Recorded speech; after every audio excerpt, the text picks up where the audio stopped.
than I hoped for. So, so that, you know, these festivals are a great place for us to connect with like-minded people that we can maybe bring on board to help us.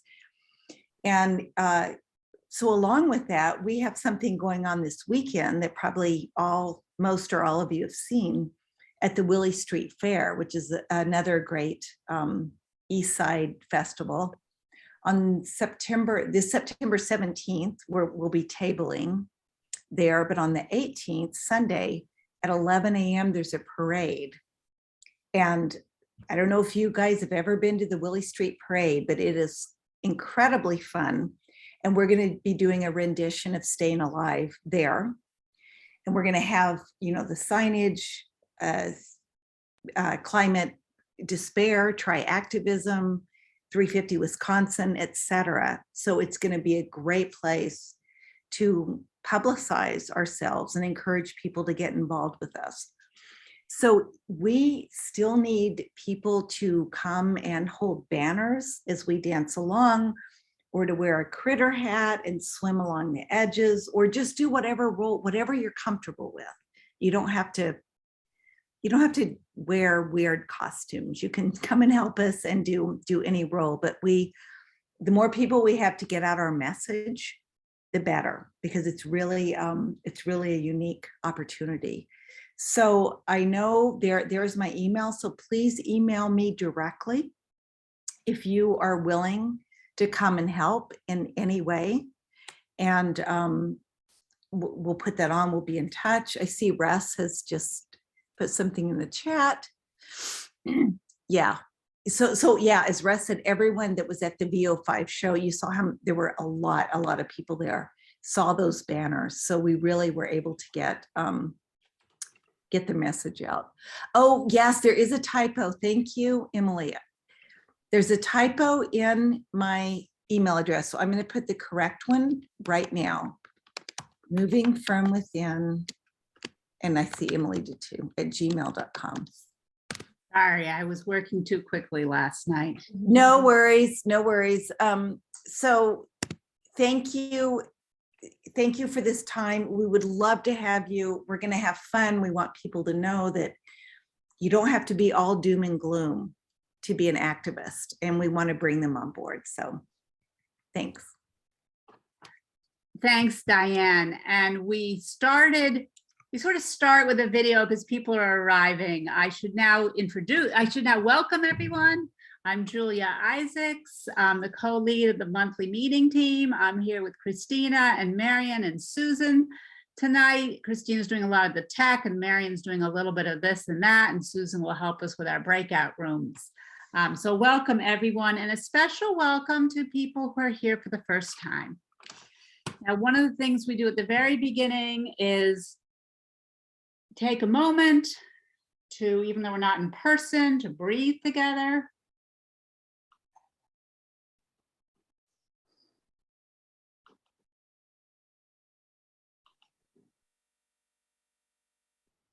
And we have this photo of purple coneflower taken just a few weeks ago.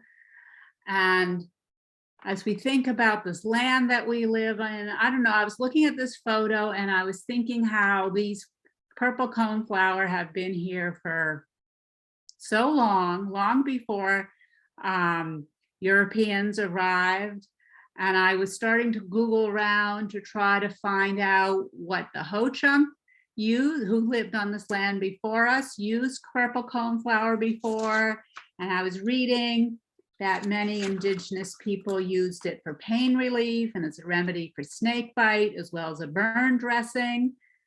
And I believe the Ho-Chunk people who lived here may have used it in these ways, but I also was reading about how many Ho-Chunk are reluctant to share their cultural history with white people because of the past history of oppression and of being kicked off the land.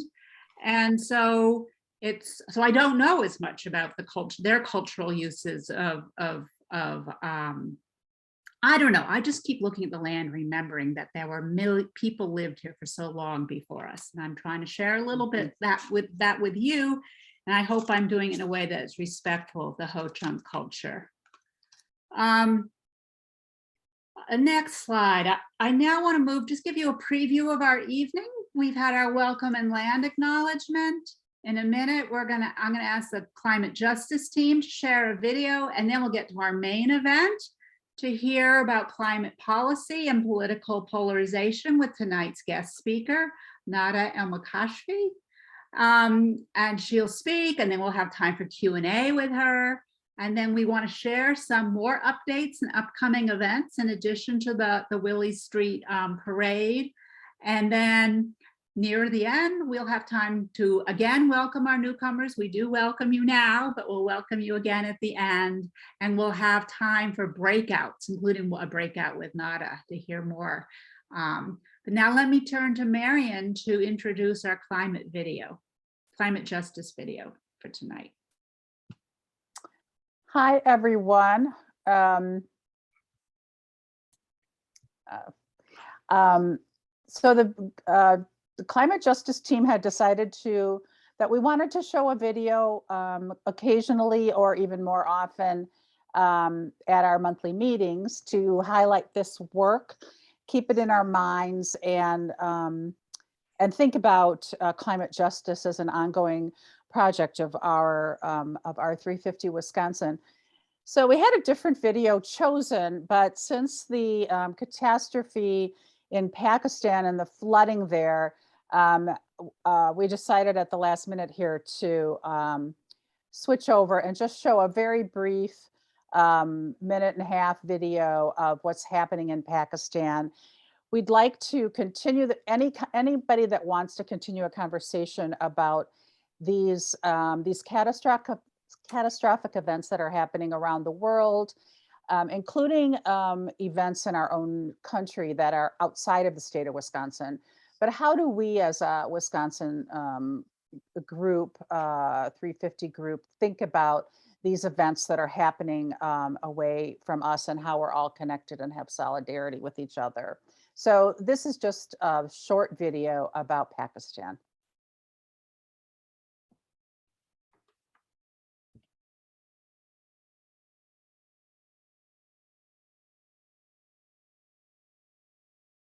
More technical difficulties. 1 second, everyone. That's the thing that worries me the most. I mean, this amount we've contributed, it's about 10% of equivalent of what the UN has said it immediately needs. But I think there's a lot more to follow. First of all, the forecast says there's more rain. The monsoon season is not over, so there's more rain that could be coming to the country in the next few weeks. We'll be watching that very closely. And then the flood waters, the flash floods in the north of the country, some of these pictures you're seeing of the very shocking images of rain soaring through the systems, that water has got to move south through the Indus River system. And that's probably going to take 10 days to 2 weeks to move into the south of the country, which of course is already waterlogged. And you can't pump standing water out of fields and people's villages into the rivers if they're already full. So we're not going to get through that initial period for a couple of weeks. Once that happens, we're then into what you describe, which is reconstruction. And of course, the massive question for a country that's already under real economic hardship is livelihoods. People's crops have been destroyed. There'll be no harvest this year. Food prices, basic access to fruit, vegetables will be very problematic. Seeds for next year's harvest have been lost. Livestock has been drowned, have been lost. Waterborne diseases, all of that kicks in. So actually, it's the second phase of this that worries me and my team, and we're trying to give our support to in the months ahead.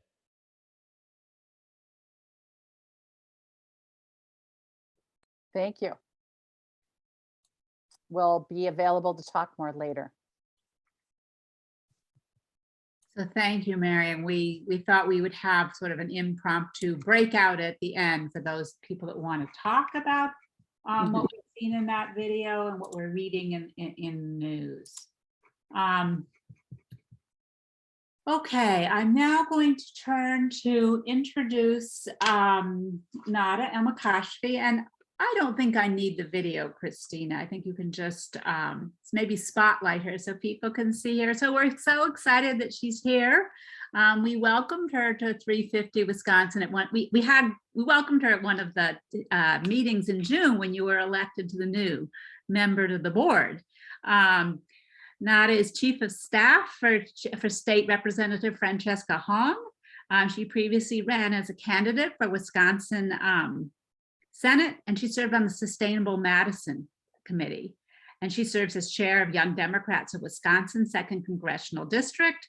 She's currently writing the Wisconsin Green New Deal and is a consultant for political campaigns on climate justice and sustainability. So a great person to speak to us about the topic. How do we do climate change legislation in Wisconsin when the legislature is so polarized? Thank you so much, Julia, for that wonderful introduction. I'm so excited to be here today with all of you to speak about, a topic that is so timely, and certainly one that we see, in the news all the time. Is just how do things get passed in the Wisconsin legislature, and in particular when it comes to climate policy, kind of what's the state of affairs. And so, I do work in the Office of State Representative Francesca Hong. Our office encompasses the 76th Assembly District, which includes, some of you might be on it right now, most of the Isthmus and Madison's East Side. And we really have the distinct honor of serving one of the most engaged constituencies in Wisconsin. So from UW-Madison campus to Eakin Park, from Tenny Lapham to the Garber Feed Mill, environmental issues have really been front and center to our constituent casework and our policy casework since Representative Hong took office January of 2021. And so this past legislative session, we've dealt with concerns over groundwater contamination, with the anticipated arrival of F-35 jets at Truax Air Force Base. We've been asked to join the call for the UW Foundation's divestment of its endowment fund from fossil fuels.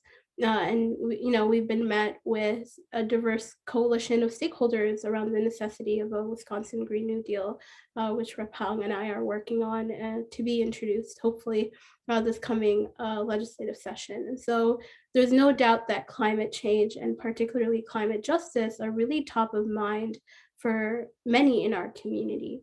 And this, I think, high-level engagement with environmental issues directly stems from the political culture of the district. Madison and Wisconsin really do have, a storied political tradition when it comes to protecting our environment.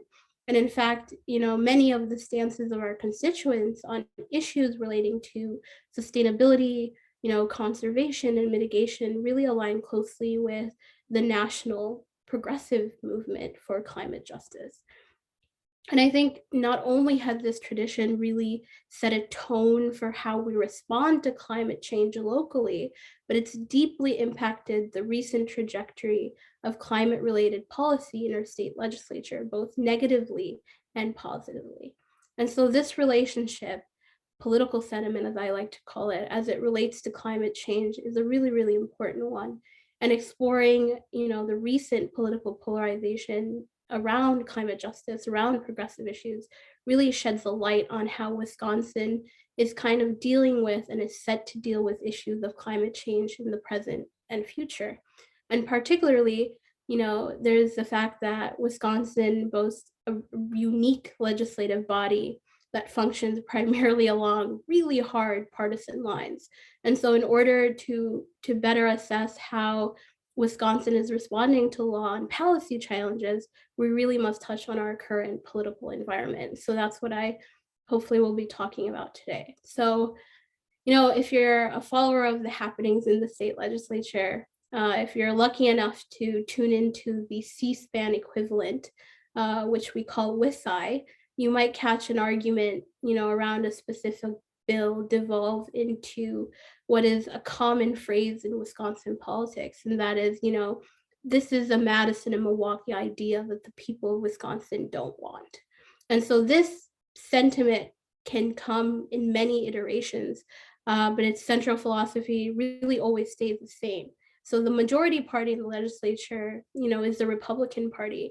And for years, they've argued that specific policy proposals by Democrats are really niche liberal projects, kind of disjointed from the reality or needs of the rest of the state. And so disagreements on policy are not unusual. Politics is politics. But when it comes to climate change mitigation, this liberal ownership that is assigned to policy solutions that seek to counter the detrimental effects of a warming planet is an incredible hindrance to the passage of those solutions into law.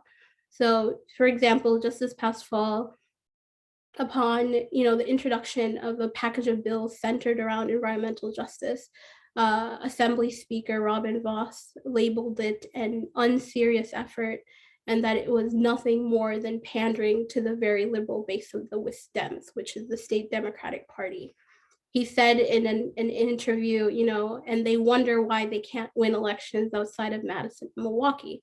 But the set of 22 bills in question, titled the Forward on Climate Package, was built on recommendations from the governor's task force on climate change. And these really sweeping legislative initiatives related to things like electrical vehicle infrastructure, food waste reduction grants, and the establishment of an Office of Environmental Justice. One bill in particular would require the Public Service Commission to consider the social cost of carbon and its vetting process for new utility scale energy generation, high voltage transmission lines, and other public utility projects. Another one would have created a sustainable agricultural grant program to support farmers, reduce fossil fuel usage, and sequester carbon dioxide. So a lot of these bills were actually applicable to both rural and urban areas of the state. And so contrary to the speaker's characterizations, they weren't an extreme partisan wish list, but really policy proposals that were created in the spirit of collaboration with a diverse group of entities, such as the Wisconsin Farmers Union, nonpartisan environmental advocacy groups, and the Department of Natural Resources, the DNR. And what's more, the lead author of the bills, Assembly Minority Leader Greta Neubauer, represents Racine, Wisconsin.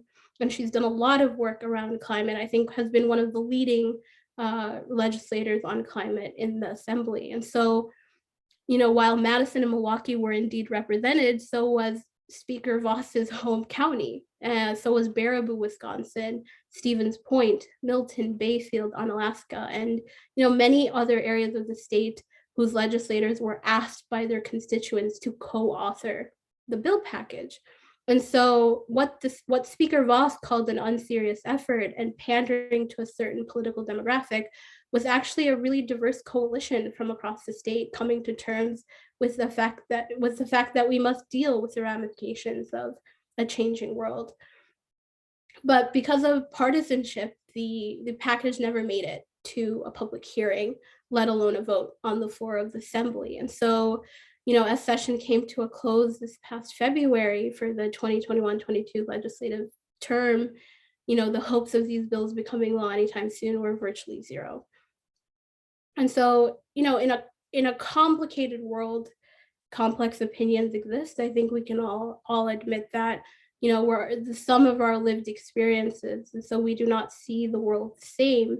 And that's true for every policy question there is. But in the Wisconsin legislature, where, a gerrymander has made the structure of our assembly and Senate dependent on the will of the majority party, the whim of Speaker Vos, whoever is holding power, and, his will is by and large the sole deciding factor of most state level initiatives on climate change.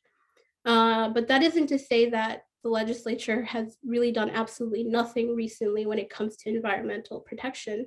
In fact, surprisingly, Republican legislators and constituents were an integral part of the work on the governor's task force on climate change. I don't think many people expected it to be bipartisan, but it was. And some of the recommendations of the task force, created in part with their input, were later included in the 2021-2023 biennial budget process, which is the budget process for the state of Wisconsin. So, in the budget, for example, Governor Tony Evers proposed important environment-related funding initiatives, of which Republican lawmakers who oversee the budget writing process, approved $4 million for the removal of contaminated sediments in Lake Michigan, Lake Superior, and their tributaries, about I think 4 million for municipal flood programs, 10 million for dam safety grants, 220,000 each year of the budget for waterway and wetland permitting databases, and more than 220,000 in funding for the Beaver Dam lake restoration.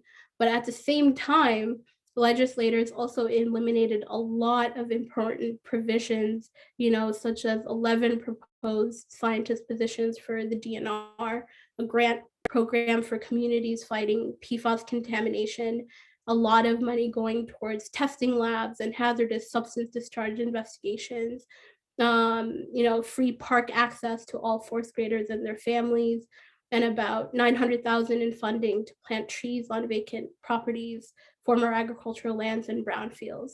And so, when asked about the elimination of more than 300 provisions of the governor's budget proposal, including a lot that related to environment, Senator Howard Mykline of the Joint Finance Committee called those provisions divisive policy. So, when it comes to the question of what the state of Wisconsin is doing legislatively to counter the effects of climate change, the answer is very much not enough. And in a case can be made that partisanship is very much part of the reason why.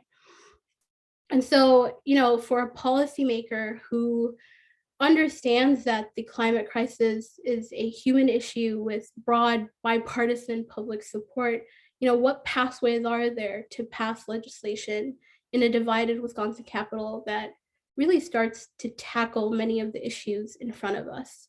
But as long as our legislative maps, though, aren't drastically corrected for fairness and the power players in the Capitol remain who they are, partisanship will always be a hindrance here in Wisconsin. So really absent of a structural change to the Wisconsin legislature, a change to our political culture really remains, I think in my view, one of the only viable way forwards, or one of the few viable way forwards. I think legislators and activists who grapple with more of the strategic side of policy and lawmaking really need to address this liberal ownership that's always thrown around. Is it assigned to us as climate justice advocates, or is it perhaps one we assign ourselves? And so how, in particular, is our verbiage around the climate crisis inclusive of a range of lived experience? Who are we talking to, and who have we left out of the conversation?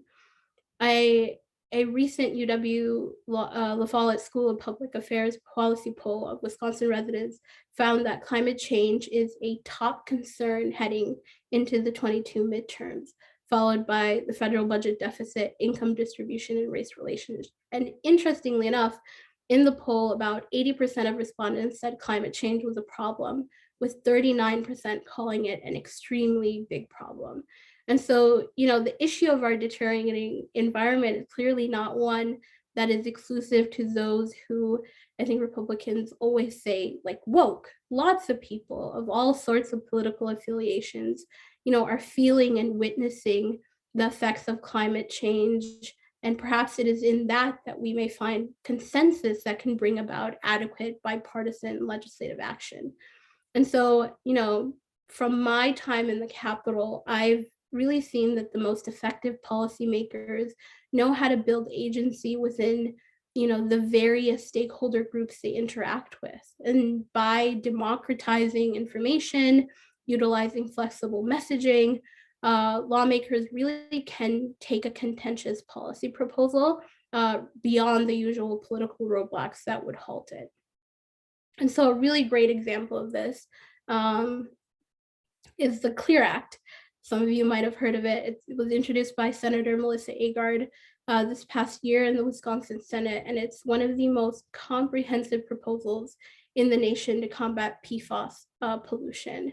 And it's also an example of how policy that brings along the stories of the people it impacts the most is really successful in drawing together a broad coalition of supporters. And so throughout the CLEAR Act's introduction, the people of Wisconsin that are impacted by contaminated groundwater really took center stage.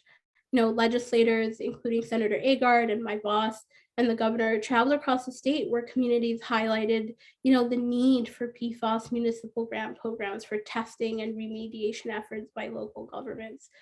And so while the Clear Act has gotten nowhere in the legislature, the collaborative process in which it came about really served kind of fundamentally as an illustration of how elected officials can kind of recalibrate the way in which they talked about issues as expansive, as inclusive as clean water for all.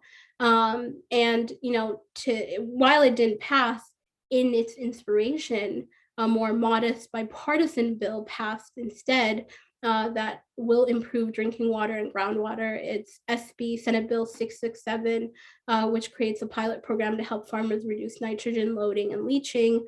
It encourages cover crops to improve soil health and creates a new state hydrogeologist position to help local governments deal with contamination hotspots. So it's a start that we didn't have before. And I think what struck stakeholders in affected communities that I've talked to the most about the Clear Act's approach, which was the agency in which they kind of felt was given to them, and an agency that could not be denied by either political party. And so in the case of the Clear Act and Senate Bill 667, it seems that climate policy that's really created from the ground up, that brings about that lived experience of those it pertains to, that's created with inclusive discourse in mind and accessible language, really engages a wide variety of stakeholders, a diverse group of stakeholders. And ultimately, this diverse engagement, whether it's diversity in race or ethnicity or socioeconomic status, political affiliation, it might be the best tool we have to counteract the partisanship that hinders the advancement of climate justice policy. And so, we know that the increase of carbon dioxide in our atmosphere, a phenomenon that might often feel, really far above us, is really, in fact, deeply intimate. And here in Wisconsin, we feel it every day. It's in worsening water quality and extreme rainfall and flooding and the reduction of snowpack and soil quality. All of these things threaten our state and our individual livelihoods. And so, perhaps this intimacy, can be our biggest push as a society to address our climate crisis appropriately. And if the effects of climate change, are visible in our daily life, it's much harder to be complacent or to cast them aside as solely political, partisan, or presumptive. So thank you so much for letting me talk at you guys for 15 minutes. I hope telling the story of what is really only 10% of what goes in the Capitol kind of helpful in clarifying a tiny bit of the policy challenges that we're up against. And I encourage everyone, here as advocates, as humans, to really engage with the legislative process in whichever way they can. In many ways, each of you are individually a bridge between the stories of the climate crisis and those who have the tools to bring its solutions to life. And in the legislature, we certainly can learn so much from all of you. So yeah, thank you so much. Well, thank you. Thank you, Nada. It's good to hear about SB 667. I encourage people to share questions. Why don't we take the spotlight off so I can see the gallery and see if anyone's raising their hand with questions, but I also see we have questions in the chat. So I think Marion put this question before you told about the story of the Clear Act, but the question was, is there any bipartisan work at all happening on climate, even small efforts? Yeah, I'll expand on that a little bit. So the Clear Act was an incredible show of support from all over Wisconsin, right? You have, these small towns, these big cities all dealing with contaminated groundwater. And it's certainly an issue I think that's gonna run into next session. But the question overall, there are small efforts that are being made on both sides of the aisle, because I think climate change has become an issue that you cannot ignore no matter who you are.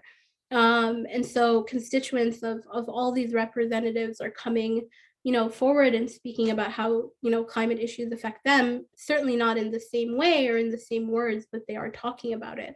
And so you see the previous legislative session to this one, so the 2020-2021 one, I believe there were 0 bills on climate that were kind of introduced on the Republican side. And this past legislative session, there were 8, with I believe 2 that passed. I'm not too sure on that, but I believe it was 2 that passed.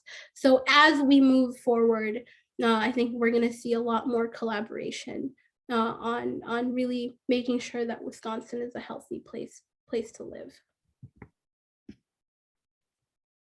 Thank you. We're going to introduce Kyla to everyone in a few minutes, but Kyla, I see you have a question. Yeah, I just wanted to say thank you so much for talking about all that. I myself am actually very interested in policy in terms of environmental and climate justice. So hearing all the work that's actually going on in Madison is very nice, because I hear a lot about other areas outside of Wisconsin. So it's really nice hearing what's going on here. But I guess my question stems from the partisanship, and I guess I'm a little confused because Wisconsin, a lot of the Republican votes stem from rural areas, but there's a lot of rural areas that are seeing climate change happen. So why is it such a partisan issue here in the state of Wisconsin when like the people in legislature that are opposing it have voters that are actually firsthand experiencing these climate injustices? Yeah, well, I think it would be a straightforward idea to assume that legislators listen to the communities that they represent. But I think it's such a political game in the Capitol that those issues are not put front and center. And so we see a lot of the Clear Act is one of those bill packages that are undeniable when it comes to the good that it does for so many different types of people, yet because of partisanship, because of the games that are played by the really radical Republican majority that we have, bills like that don't see the light of day. There was less than 2% of Democratic bills that were introduced even came to a public hearing in the state legislature. So, even these issues in a normal democratic process that we would all discuss, when they'd come into the table, were refused to even be brought. And so, a lot of what we do is we introduce a bill and then it goes nowhere. We don't have constituents come talk about it. We don't have stakeholders come talk about it. And it's really disheartening. But I think as communities, build that agency, as they're kind of given the words and see a world in which they don't have to live the way they do, and politicians are the ones standing in front of that, I think the more advocacy you see, people doing on behalf of their communities. And so unfortunately, gerrymandering is our reality and we can't get away from it. But I'm hoping that because of the reality of the climate crisis, even the most immovable will have to move at some point. Thank you. Christina, I'll call you in a minute. I'm seeing a couple questions in the chat. A quick question. Do you happen to know where the state hydrologists will work? Will they work out of the State Geological and Natural History Survey? I do not know, but I can ask our connection at the DNR and get you that question, that answer. And then Christina, your question. Yeah, thanks so much, Nada, for sharing your insights. I was curious about the groundwork for what turned into the Clear Act. So the Clear Act didn't go anywhere, but what I got from you is that some of that process was beneficial, even if that particular bill didn't pass. Were there community organizing efforts that kind of started that? Was the senator who authored the bill, that was something they were interested in? What brought things to that point that might be worth learning from? Yeah, well, I think they did an incredibly magical thing, and that was travel the state. They got out of the Capitol, they got out of Madison. They went into these communities and talked with the people that are literally drinking this water or using this water every single day. And so I know the governor, Senator Agard, especially she represents Madison as well, just a little bit north of the airport. And she wasn't just in Madison, she was all over the state talking to people, talking to municipal and county organizations, such as those in Wausau, that are really working hard to mitigate this on a local level. And so kind of that communication, grassroots to municipal to state to federal to, you know, the governor's office, that flow of information, I think was why it was as successful as it was. And, you know, I think you see that response, you see that strategy now happening more often. It happened with the governor's budget, it called it the people's budget. They had listening sessions, even during COVID, all over the state of Wisconsin. The Joint Finance Committee did it with the budget as well. So a lot of, I think, that conversation really built those building blocks of what is this problem? How, you know, how important is it to solve it? And it really gave a lot of, I think, argumentative power for everyone that was fighting for it. Yeah, that's great. Thank you. Thank you. So I see two comments in the chat. One says, can we start with what we can agree on instead of trying to go all the way? If we frame climate justice as the energy security and energy independence, we can get more support from conservatives. Let's start where we can agree and expand. So that's one comment about language, energy security and energy independence. Then Susan's question seems related to me, so I'm giving both to you at the same time. Would you speak to which words pertaining to climate and environment we should avoid when addressing Republican legislators? Yeah, well, I think it's you know, at the same time, and I didn't cover this as much as I wanted to, there's always this debate of you know, the use of language to really push a movement forward, right? So when it came to defunding the police, right, those conversations around police reform were kind of shocked to our societal system by this phrase that turned everyone's attention. So we see a lot of this kind of question when it comes to even using the word, you know, Green New Deal, where it's already has so much of this political baggage, yet for a lot of people in our community, it represents, you know, solutions for an issue that they see. And so when we're talking to the labor community, for example, they feel that the word Green New Deal, the words Green New Deal, is kind of painting a picture of a world that does not include a lot of, you know, labor or industries that, you know, maybe want to transition from fossil fuels to clean energy. And so we explored the idea of saying, you know, I think on the federal level, Green New Jobs was one. Here we're thinking of a green, you know, labor deal or some sort of language that is inclusive. And so I can't sit here and, you know, really point to specific words, but I think contextually, when we talk to legislators specifically, even Democratic legislators, for example, the issue of labor versus Green New Deal is one that comes up all the time. And so that's something that we're dealing with. I think in general, kind of maybe instead of striking out specific words, really looking at and statements, right? Talking about how issues affect communities here in Madison and also rural communities. You know, a lot of our caucus in the legislature sometimes messes up in that way, where we speak only to Madison issues or urban issues without really acknowledging how these, you know, problems manifest in other places. So, you know, inclusive language really adds to it, and kind of being smart about who you're talking to when you are pitching an idea, when it comes to other words. Well, thank you so much, Nada. Can people join me in just thanking you for coming and sharing with us? If you're able to stay, I imagine there'll be further questions during our Q&A a little bit after the hour, but thank you.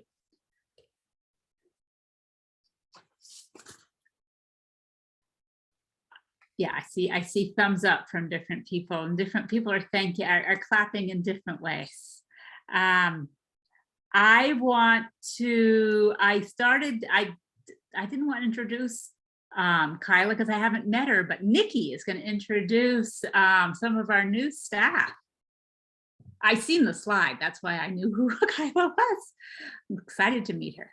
Go ahead, Nikki. Hello. Yes, hello. So we have some very exciting updates because we have just been joined within the last couple of weeks by 3 new staff members. So I'm just going to introduce them based on order of date of hire. So the first is Mariah. Mariah is our new Communications and Development Fellow, working really closely with Emily and Stephanie in fundraising and CAT. And she is a recent graduate of St. Norbert College, where she leaned into the liberal arts experience, took classes on almost every subject available from political science to film to sociology. And while on campus, she worked at the Sturzel Center for Community Service and Learning, where she gained experience working with volunteers, organizations, and students.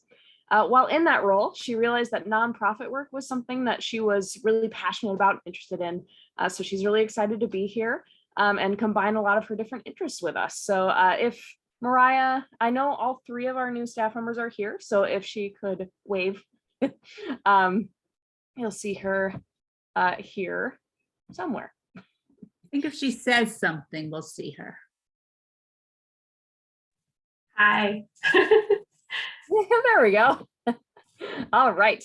And then we'll move on to our next newly hired staff person. So many of you know that Gail Nordheim has become our political organizer over on the C4 side of things. So she is receiving a lot of support from our newly hired political fellow, Grace Martin. So Grace recently graduated from UW-Madison with a degree in political science and environmental studies. She's originally from Wausau, and she loves all of things outdoors, like winter activities, which you can tell from her lovely photo here. She crested Butte in, this is in Colorado. So Grace worked at the UW-Madison Office of Sustainability and the Wisconsin Student Climate Action Coalition in college, and was especially involved in the push to divest the UW Foundation from fossil fuels. So she's excited to dig into the projects of the political fellow position for 350 Wisconsin Action. So she is here as well. So if you, Grace, want to just say hi and wave. Yeah, hi everyone. All right.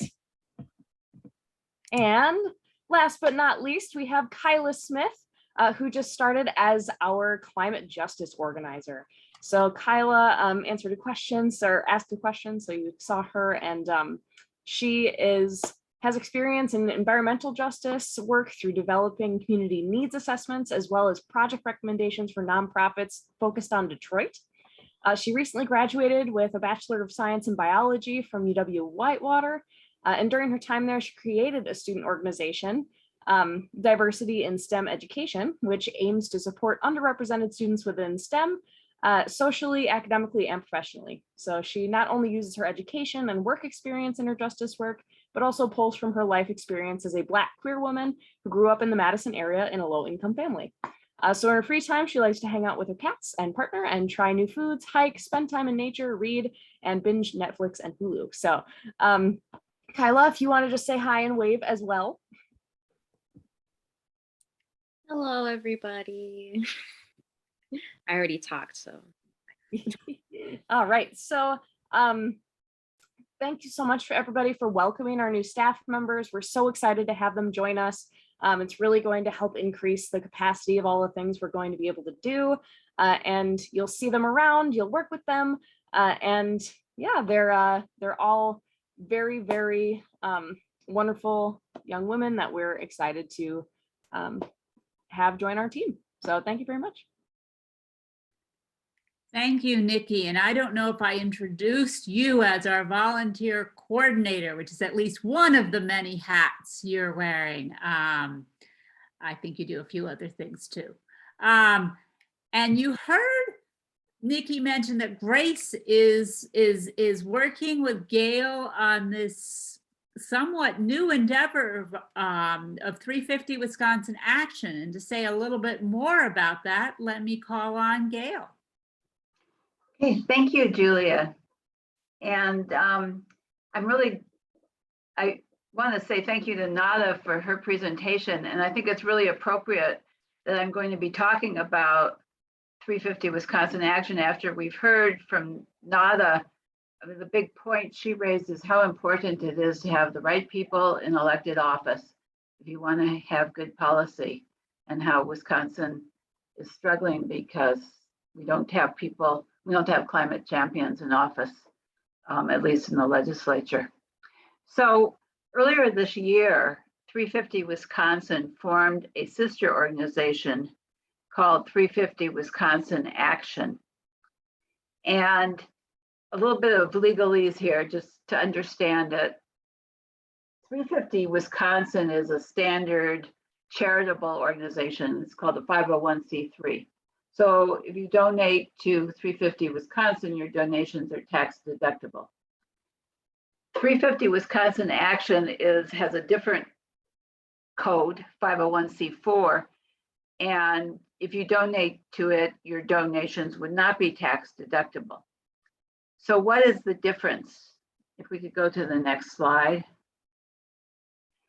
A 501c4, 350 Wisconsin Action can do a lot of important things that 350 Wisconsin, which is a standard nonprofit, cannot do. 350 Wisconsin Action can endorse candidates. It could compare a candidate's position on climate change with our positions. It could make independent expenditures in support or opposition to a candidate. For example, it can advertise. It could ask candidates to make pledges on an issue, and it could post partisan political messages on social media. And these are all things that 350 Wisconsin cannot do.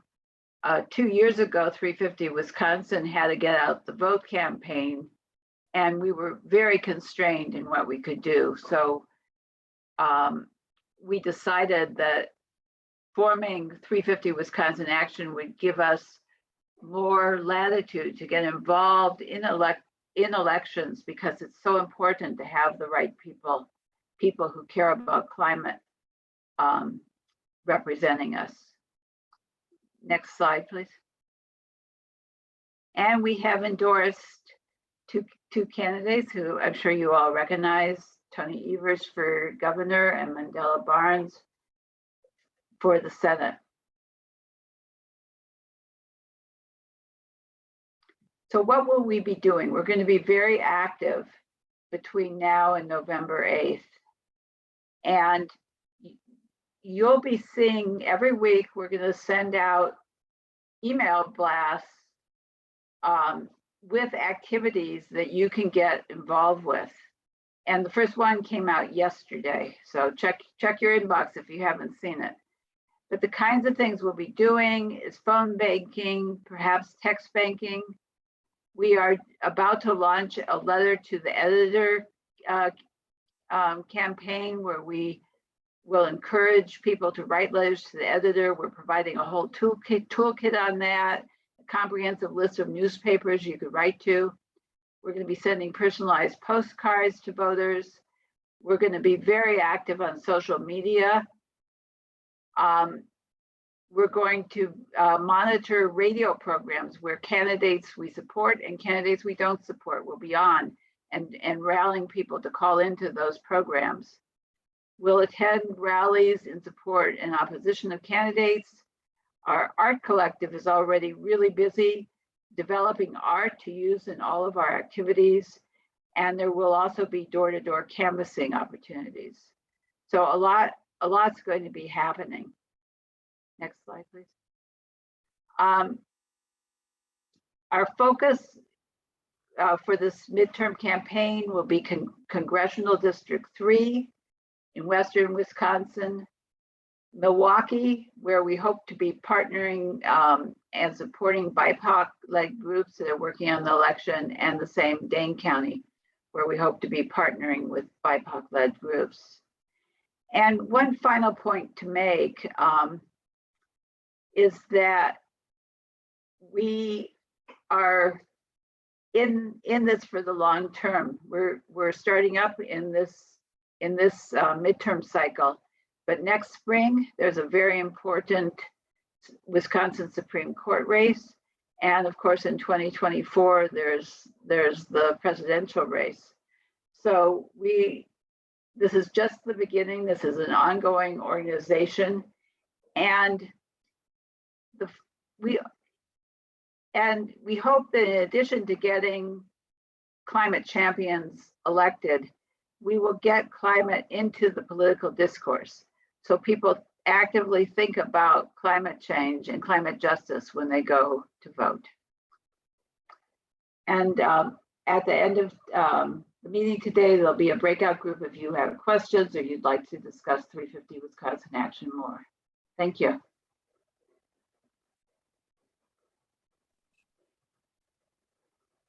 You're up, Emma. Hi, everybody. So Julia, how many minutes do I have? I want to make sure I don't go over time. I think you said 4. Okay. So I just wanted to give you all a summary of what went down in Jackson Hole. As a lot of you know that last month, the Federal Reserve had their big fancy economic policy symposium in Jackson Hole. And so a bunch of people from 350 Colorado, myself, and some other organizations went to say hi to them and demand that they take action on the climate crisis. The whole role of the Federal Reserve is to protect the United States economy and banking system from various threats. And our argument is that climate change is the biggest threat to the stability of our economy that there is. So we had a lot of fun while we were there. And I'm going to put a link into the chat right now. The very, very first night that we were in Jackson, Wyoming, we were seated at dinner directly next to Jerome Powell, the chairman of the United States Federal Reserve. And we have, so this, one of the banners that's in these photos right here, we happen to have with us. So we're like, why not go say hi and film it and unfurl our banner and post it on Twitter, right? So we did, as you can see in the video that I just shared in the Twitter link there. He did not want to talk to us. To be fair, we did spend a lot of time last year saying how Jerome Powell is not a climate leader, so I probably wouldn't want to talk to us either.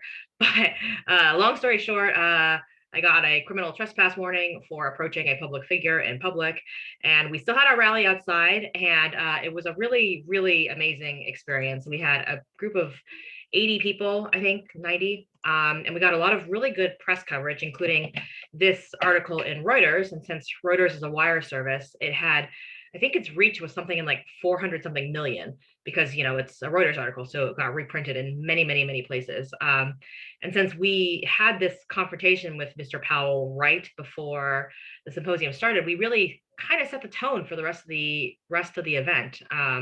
Even though climate was not on their agenda, the press was talking about it, and the public's attention was on it. So from that perspective, it was really a win. And then a really exciting thing is just last week, the vice chair of supervision for the board, or for the board of directors for the Fed, gave a speech in which he said that they are actually going to start taking action on climate change. So we saw that and we immediately claimed credit for it. Me personally, I did that. So this is just an example of anytime you think that your one individual voice doesn't matter, that's not true. I mean, you know, us approaching these members of the Federal Reserve, we were one of many, many, many people doing it. But, you know, who knows what the point was that sort of tipped the scales. Granted, the action that the Federal Reserve has announced is still pretty moderate, pretty wishy-washy. So we're going to keep pushing them to do more. But this is a pretty big first step. So I think just remind yourself that every little thing that you do is contributing to a larger effort behind the scenes. So it might feel like we're not getting anywhere, but we are, slowly and surely. And along that line, in a little bit, I'm going to post, I have to find the link. I'm going to post a link to a petition you can fill out telling our senators to stop the Manchin side deal. So sort of every little voice matters. I encourage you all to do that. Pivoting focus now. So a lot of you have heard that Fridays for Future, the youth-led organization, has declared September 23rd their next global climate strike day.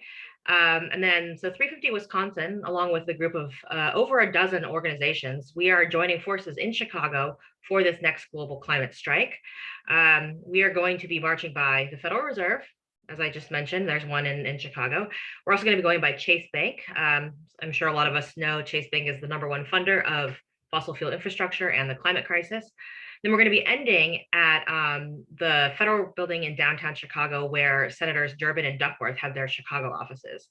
And we will be demanding that they both vote no on the Manchin side deal and oppose any effort to link the Manchin permitting deal with the continued resolution bill that's before Congress. So what's going to happen is Republicans are going to try to essentially hold the government hostage in order to get this Manchin side permitting deal passed. Can't let that happen. So we're going to end our rally there. If anybody has not already registered and you are interested in joining us, I encourage you to go to either that tiny URL that's on the slide, or Marion has pasted a link in the chat. Yeah, it's going to be, I think, a really fun day. If you need transportation to Chicago, let me know sooner rather than later, and I'm gonna try to find you a carpool because our bus is now full. But I will do my best. And then here is a link to a place where you can take an immediate action against Manchin's dirty deal. I encourage you to do that right now. The vote is going to happen before the end of September. So this is a very concrete action you can take that will have very, very, very, very important repercussions immediately.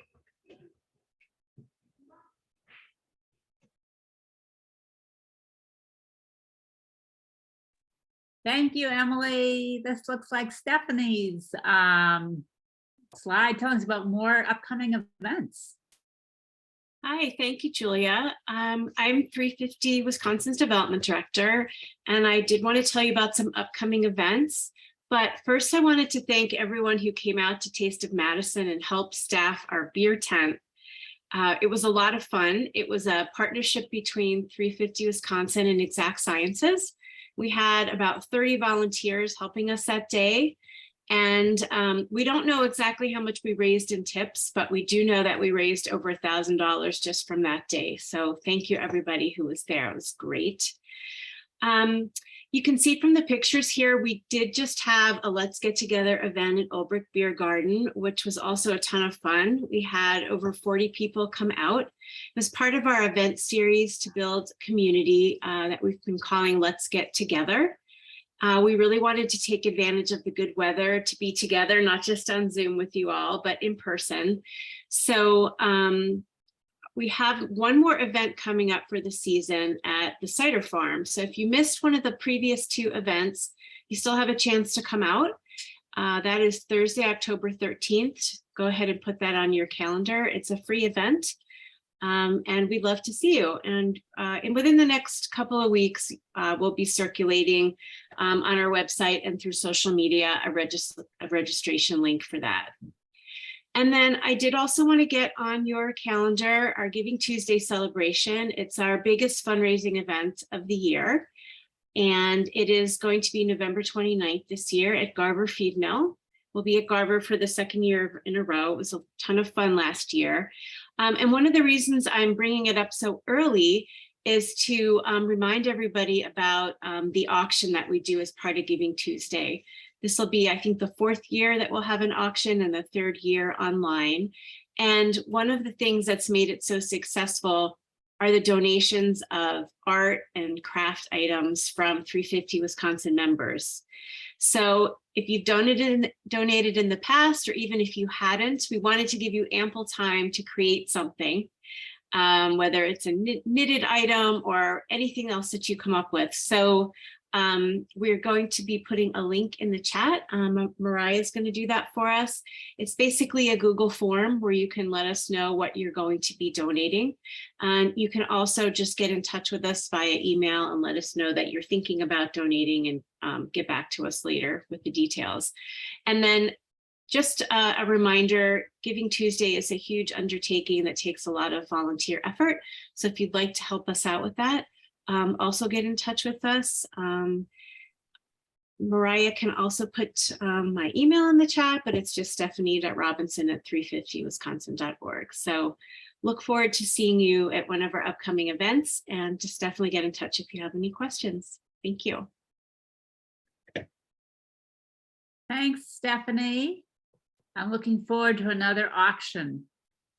I just went to an event that someone won last year and was finally planned. It was a lot of fun. The skill shares are a lot of fun. The whole thing's a lot of fun. Hi, Julia.